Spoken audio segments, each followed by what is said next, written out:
Yo, what's up guys? Teacher Paul here, and today we have a coffee request. If you want to request a video, click over here or go on to buy me a coffee. The link is in the description, and thank you so much for your support. Guys, today's coffee request comes from Lena, and Lena says the following.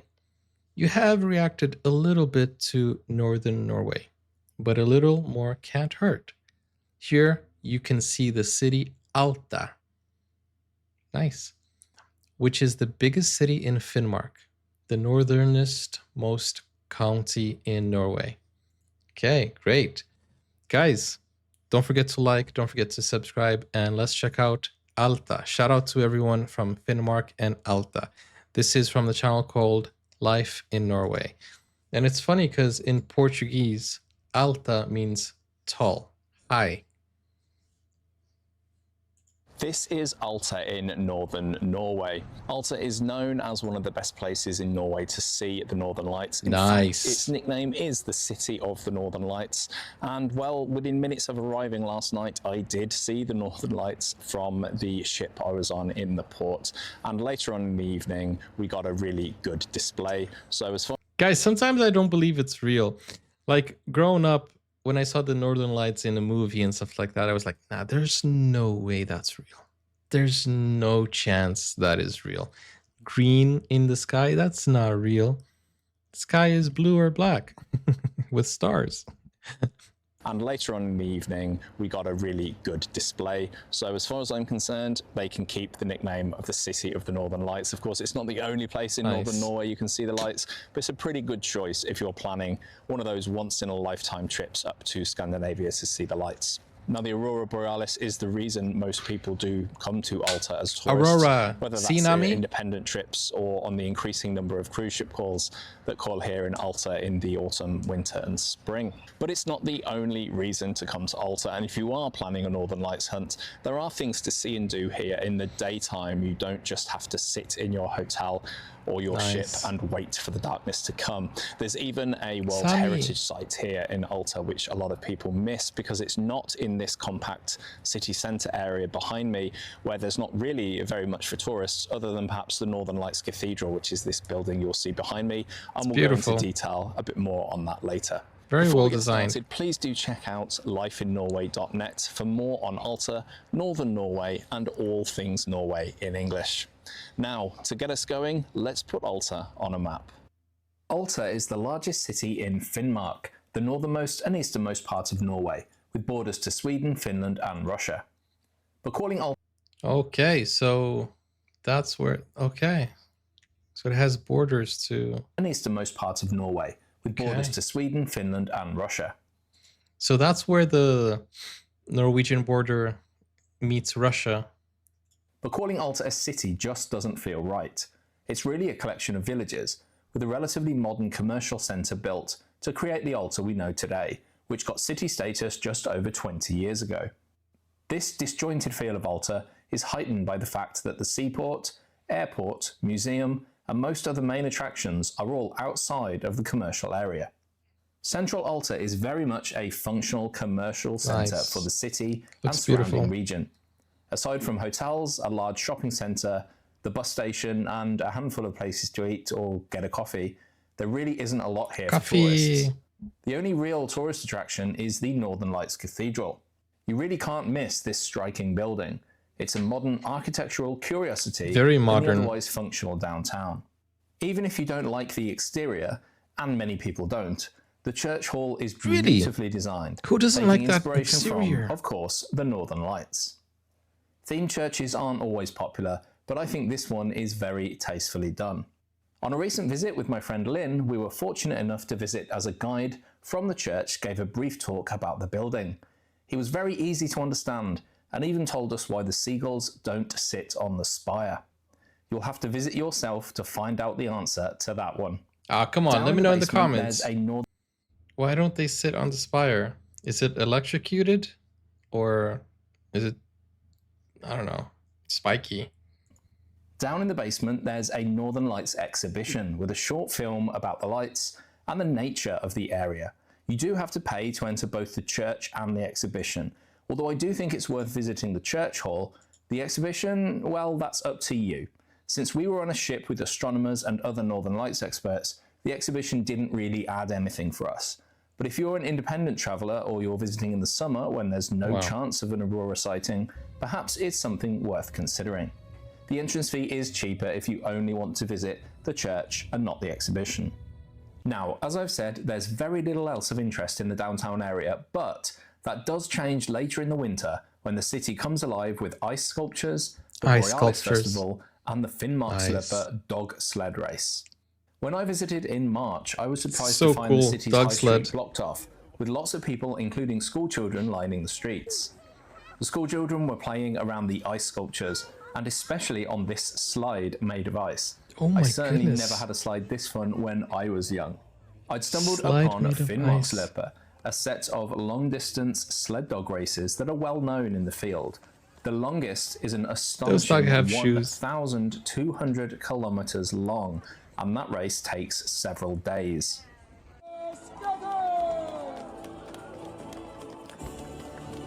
I turned up to see several teams arriving at the finish line, and it was wonderful to experience the atmosphere and see how the sled dog drivers all went immediately to their dogs upon finishing to check they were all okay before any celebrations took place.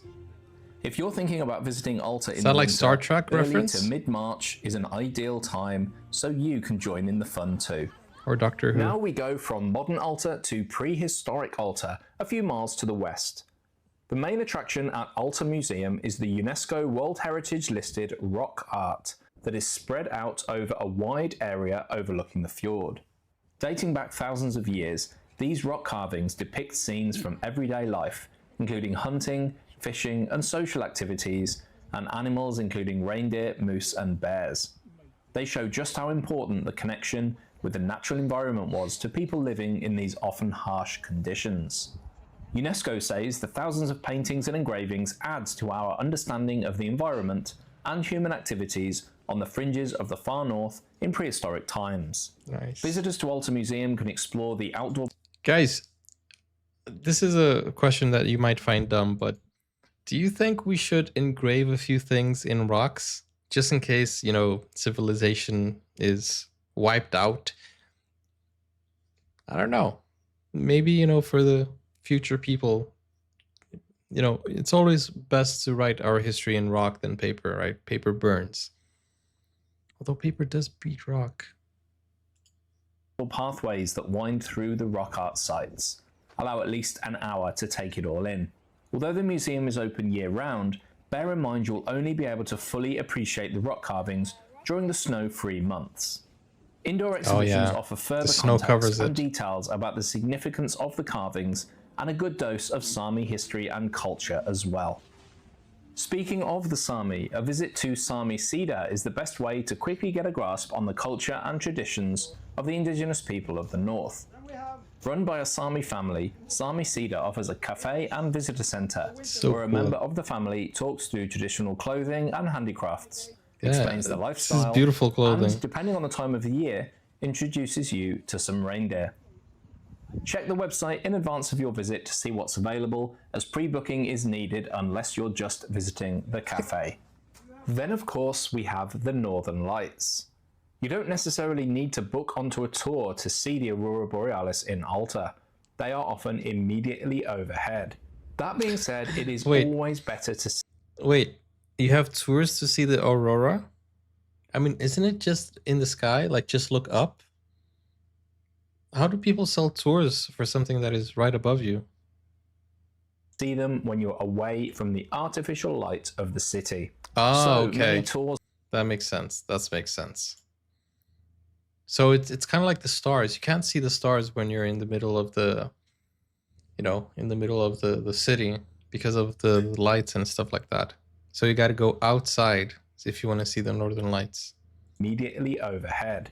That being said, it is always better to see them when you're away from the artificial light of the city. So many tours are available, they go down? which most will head to a destination far inland. That's better for clearer skies, but it's often much colder, so dress appropriately. If you're traveling independently, make sure you're driving with lots of warm clothes, fresh water, and spare batteries, just in case. A lot of Just visitors in to Alta case. come here to discover Oh, more that's about the scary. Second World War. Northern Norway has some really interesting stories to tell from the period. The best place in Alta to find out more about the Second World War time here is the Tirpitz Museum. Let's take a look inside and find out more. The Tirpitz was a massive German battleship in World War II, a sister ship to the notorious Bismarck. Tirpitz. Stationed in the Norwegian fjords to threaten Allied supply routes, it was moved to the remote waters of Alta, where its imposing presence posed a strategic threat to Arctic convoys. You're kidding. The lights make sounds? Are you sure that's kind of not like an alien abduction? From this base in Alta, the Tirpitz forced the Allies to divert resources to monitor and counter its threat. After numerous air raids, Allied forces eventually sunk the battleship in the waters around Tromsø. The Tirpitz Museum may be small, but it's jam-packed with models, photos, and memorabilia from the time, making it the ultimate chronicle of the story of the Tirpitz. Visitors are able to watch a video telling the story and explore the various exhibits accompanied by a knowledgeable local guide.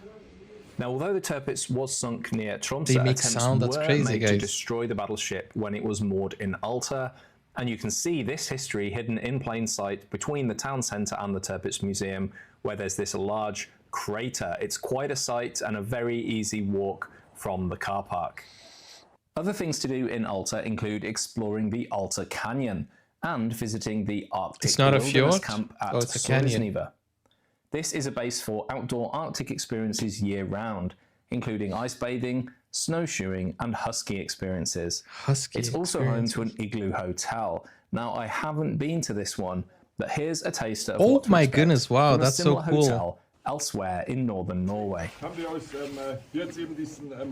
Thanks for watching this introduction to Alta. I hope you found it useful, and I hope you have a great time if you're planning a trip to Alta or anywhere in northern Norway. If you are planning a trip, check out this video next for more on Tromsø, another northern Norwegian destination where you can hopefully catch the northern lights.